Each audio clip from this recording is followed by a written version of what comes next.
안녕하십니까. 관계법규 이재입니다. 이번 시간은 네 번째 시간으로 저희 요새 건축 제한의 완화, 공개 공지에 관한 사항을 함께 보도록 하겠습니다. 찾으셨죠? 저희가 지금 건축법과 관련된 각종 제한 규정들을 함께 공부하고 계시는데, 저 건축주는 일정한 요건을 갖추게 되면 건축물 건축 시에 각종 규제를 완화하는 경우가 있습니다. 그런 완화와 관련된 가장 대표적인 제도로서 공개 공지에 관한 사항들을 함께 살펴주시는데요. 여기 공개 공지는 건축물에 딸려있는 부속 공원을 공개 공지라 하고, 시민들에게 항상 개방되어 있는 공간을 말하게 됩니다. 가끔 저희가 백화점 주변 보게 되면 파우라 시설이 갖추어진 것 보신 적 있죠? 그러한 것들을 공개 공지라 현재 표현하게 됩니다. 그런데 이러한 공개 공지는 원래 시민들이 365일 휴식 공간으로 이용하도록 되어 있는데, 최근 법을 개정하여 연간 60일 범위 내 판촉 활동 공간으로 사용할 수 있도록 허용하고 있습니다. 그래서 저희 개념 정의와 관련되어 연간 60일 이내 문화 행사를 열거나 판촉 활동 공간으로 사용할 수 있다. 가끔 탤런트들을 모아서 불러와서 팬 사인회 여는 것 보신 적 있죠? 그러한 것들이 공개 공지의 하나의 기능이 되게 됩니다. 그러면 이러한 공개 공지는 시민에 대한 휴식 공간으로 도심에 제공되고 있는데요. 개별 건축물 중에 의무적으로 강제적으로 설치할 조건에 관한 사항들을 함께 살펴놓습니다. 먼저 의무 확보 대상과 관련되어 장소에 있어서는 일반 주거지역과 준주거지역, 상업지역, 준공업지역, 도시화 가능성이 크다고 인정되는 곳이 있다고 하면 공개 공지 확보 대상 지역인데요. 저희가 용도 지역과 관련되어 도시지역과 관리지역, 농림지역, 자연환경보전지역, 그래서 도시지역은 개발 용도이고 관농자인 경우는 비개발 용도이다, 그렇게 구분한 적이 있죠.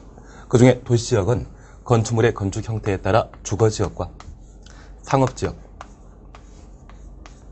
공업지역, 녹지지역으로 각각 구분하고 있는데, 녹지지역은 비개발 용도에 해당되는 것으로 보통 북한산이나 관악산 주변 일대가 녹지지역에 해당되게 됩니다. 그 중에 주거지역은 주택이 많이 건축되게 되는데, 그러한 주거지역에 있어서는 단독택을 주로 건축하는 곳을 전용 주거지역이라 하고, 아파트를 포함한 공동택을 많이 건축하는 것이 일반 주거지역입니다. 그리고 주상 복합 건축물이 만들어지게 된다고 하면 준주거지역이라 표현하게 되는데요. 이러한 세 가지 용도 지역 중에 전용 주거지역은 의무 확보 대상이 못 됩니다. 사실 공개 공지를 설치할 건축물에 있어서는 그 규모가 연면적 합 5,000제곱미터 이상일 때 공개 공지를 의무적으로 설치하도록 되어 있는데, 여기 전용 주거지역에 있어서는 그렇게 큰 규모의 건물이 만들어질 수 없습니다. 그래서 일반 주거지역과 준주거지역이 공개 공지 확보 대상 지역이고요. 상업지역에 있어서는 중심 상업지역과 일반 상업지역,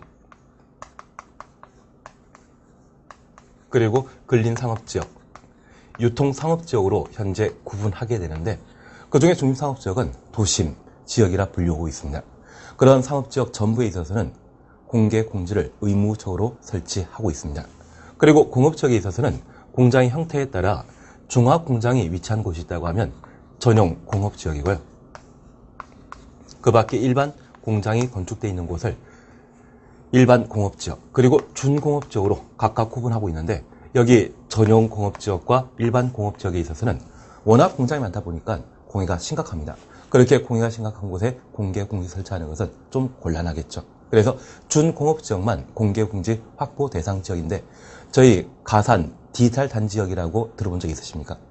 그 역사 주변에 있어서는 주상 복합 건물이 꽤 많고 공장보다는 상업 공간으로서 이용되는 형태입니다. 그렇게 방문한 사람들이 많은 준공업지역에 있어서 공개 공지를 의무적으로 설치하도록 되어 있습니다. 그리고 이러한 곳에 건축물을 건축하게 되면 공개 공지를 설치하도록 되어 있는데요. 그러한 의무 확보 대상 건축물로서 1. 연면적 합계 5,000제곱미터 이상의 문화집회시설, 종교시설, 판매시설, 농산물 유통시설 제외, 운수시설, 여객용시설만, 업무시설과 숙박시설, 그리고 다중이용시설로서 조례가 정하는 건축물에 있어서는 공개 공지를 의무적으로 확보하도록 되어 있습니다. 그래서 일반 주거지역과 준주거지역, 상업지역, 준공업지역, 도시화 가능성이 큰 곳에 연 면적 합계가 5,000제곱미터 이상의 6가지 용도의 건물을 건축하게 되면 공개 공지를 의무적으로 설치하도록 되어 있습니다. 저희 탤런트 안문숙이라는 분 알고 계시죠? 그분하고 좀 비슷한 분이 계시는데요. 그분의 직업은 종업원입니다. 그리고 성은 판씨이고 이름은 문숙입니다. 그래서 종업원 판문숙 이라고 하면 종교시설, 업무시설, 운수시설, 판매시설, 문화집회시설, 숙박시설 이러한 6가지 용도에 있어서는 공개 공지를 의무적으로 설치하도록 되어 있는데 저희 이 지문이 시험에 나오게 된다고 하면 탤런트 안문숙 씨 팬클럽에 한번 가입할 필요 있겠죠. 그래서 저희 안문숙 가시면서 종업원 판문숙으로 기억해 놓는다고 하면 공개 공지를 확보할 6가지 용도의 건축물을 쉽게 구분할 수 있을 겁니다. 그 중에 판매시설과 관련되어서는 저희가 특례를 하나 보셨습니다. 농수산물 유통시설에 있어서는 의무 확보 대상에서 제외한다. 저희 가락시장이나 노량진 수산시장 방문하다 보면 여름철에는 악취가 좀 심하지 않습니까? 그러한 곳에 공개 공지를 의무적으로 설치하게 된다고 하면 아마 이용할 사람이 없기 때문에 농수산물 판매시설에 있어서는 의무 확보 대상에서 제외시키는 게 특징입니다. 그러면 이러한 공개 공지를 설치하면 어떤 방법을 설치하는지, 그래서 기준에 관한 사항 한번 확인해 주십니다. 공개 공지를 설치하게 된다고 하면 대지 면적의 100분의 10 범위 내 조례가 정하는 바에 따라 공개 공지를 설치하도록 되어 있고, 이러한 공개 공지 설치하게 되면 조경 의무를 면제 생략하고 있습니다. 그래서 조경 면적을 공개 공지 면적으로 할 수 있다. 공개 공지 설치한 만큼 조경 면적을 면제해 주겠다는 이야기입니다. 그리고 규제를 완화하게 된다고 하면 해당 건축물에 적용될 수 있는 용적률과 높이 제한 규정을 1.2배까지 완화시켜주게 되는데요. 저희가 하나 구분해 주실 것이 있습니다. 각종 규제 완화와 관련되어 용적률과 높이 제한 규정을 완화시키는 것이 일반적입니다. 그런데 이러한 용적률, 높이 제한 외 갑자기 건폐율을 완화시킨다고 하면 바로 틀린 것으로 잡아먹습니다. 여기 건폐율이라고 하는 것은 대지 면적에 대한 건축물의 건축 면적을 말하는데요. 하나의 도로를 따라 여러 필지의 대지가 존재할 때 만약 이곳에 건폐율 50%가 적용되게 된다면 이러한 곳에 건물 건축하면 대지의 면적이 100이라고 하면 최대 50까지 건축할 수 있죠. 그리고 대지의 면적이 200이라고 하면 100제곱미터까지 건축할 수 있을 겁니다. 이러한 건폐율을 만약 80으로 완화 조정하게 된다고 하면 이제 100일 때는 80까지, 200일 때는 160까지 건축할 수 있는데 이렇게 건폐율을 완화하게 된다고 하면 종전보다 건물과 건물 사이의 간격이 서로 가까워지게 되죠. 이러면 바람 잘 통하지 않고 너무 가까이 건물이 건축되게 되면 햇빛 잘 들지 않죠. 이렇게 건폐율을 완화하게 된다고 하면 삶의 환경이 그만큼 열악해집니다. 그래서 이 건폐율에 대해서는 규제 완화 대상이 못 되고요. 오직 용적률만.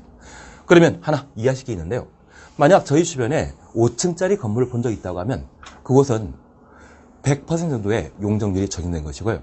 15층짜리 아파트가 만들어진 거 보신 적 있다고 하면 200에서 250% 정도의 용적률이 적용될 때 15층 정도의 건물이 만들어지게 됩니다. 심지어 용적률이 300% 정도라고 하면 건축물의 규모가 30층 또는 35층의 형태를 보이고 있거든요. 그만큼 용적률이 완화되게 된다고 하면 건물이 좀 높아지고 분양하는 면적이 그만큼 늘어날 수 있겠죠. 그래서 용적률에 대해서는 완화 대상이지만 건폐율은 완화 대상이 못 된다. 그런 구분을 하나 해주면 좋겠습니다. 그래서 현재 공개 공지 확보하게 되면 용적률과 높이 제한 규정을 1.2부분에 완화한다더라. 그런 구분을 해주십니다. 그리고 두 번째 보실 게 저희 특별 건축구역에 관한 사항을 함께 살펴주십니다. 지금 저희가 함께 하고 있는 것은 건축 제한과 관련된 각종 규제 완화에 관한 사항으로 이제 함께 보실 것이 특별 건축구역입니다. 여기 특별 건축구역이라고 하는 용어 보시니 특별하죠? 저희 주변에 초고층 건축물이나 대규모 개발 사업이 이루어지고 그러한 개발 사업을 촉진할 목적으로 규제를 대폭 완화시켜주는 제도가 특별 건축구역 제도인데요. 최근 삼성물산에서는 세계 최대 규모의 빌딩을 두바이에 만들어 놓은 것 기억나시죠? 그래서 버즈 두바이라는 말 들어본 적 있으실 겁니다. 그러면 해외 각국에서는 그러한 초고층 건축물을 많이 필요로 하는데 저희가 그와 관련된 연습을 많이 하게 된다고 하면 해외 각국에 많이 수출할 수 있겠죠.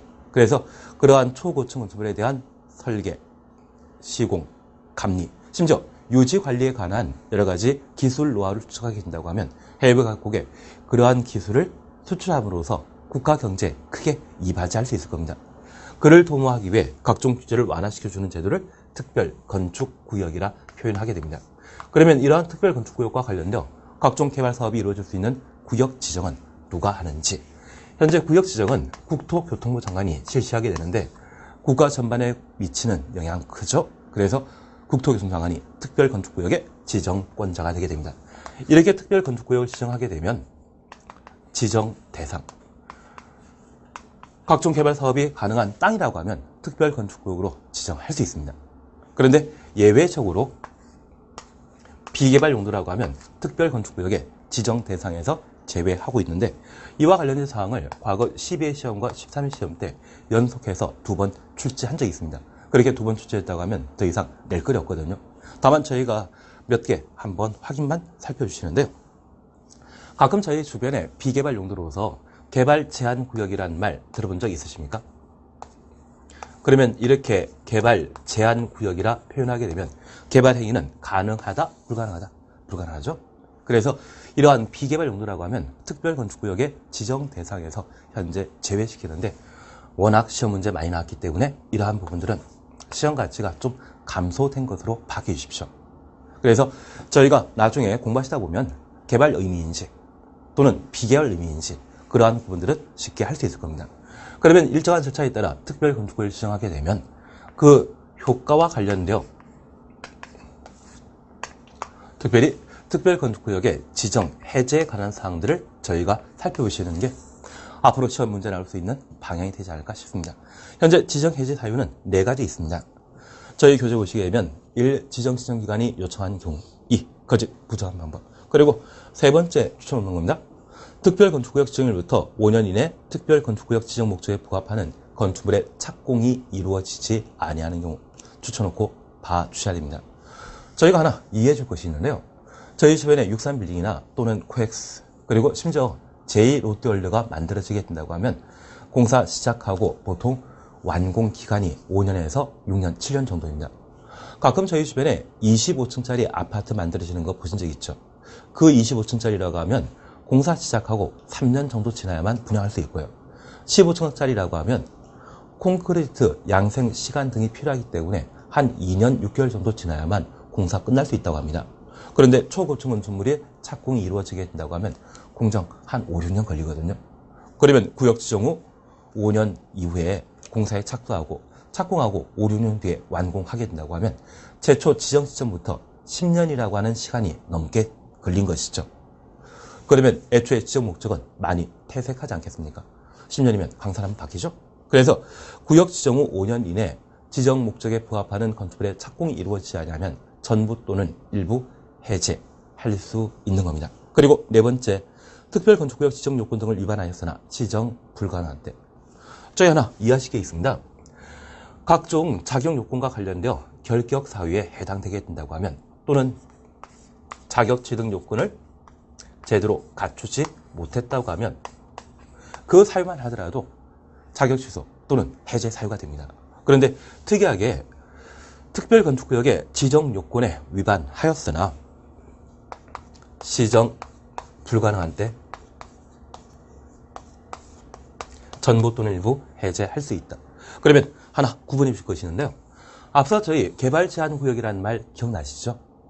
만약 이 개발 제한 구역은 비개발 용도이기 때문에 특별 건축구역으로 지정할 수 없습니다. 그런데 이 개발 제한 구역을 개발하기 위해 그 지정을 해제하게 된다고 하면 가끔 투기꾼들은 뭔가 큰 일이 발생한다 해서 투기가 발생하게 될 겁니다. 그러면 개발 제한 구역 당시일 때 토지의 가격이 10이었는데 개발 제한 구역 지정 해제 절차를 거치면서 투기가 이루어지게 된다고 하면 그 가격은 100 또는 1000까지 올라가게 됩니다. 그리고 이후에 특별 건축 구역으로 지정하여 해당 지역에 필요한 도로, 공원 등의 각종 시설을 설치하게 된다고 하면 토지를 강제 수용하면서 뭔가 보상이 주셔야 되겠죠. 그러한 보상 가격은 10이 아니라 100의 기준에 따라 이루어지게 될 겁니다. 비용보다 많겠죠. 하지만 개발 제한 구역 당시에 특별 건축 구역을 지정하게 된다고 하면 그때는 10을 기준으로 보상하면 되겠죠.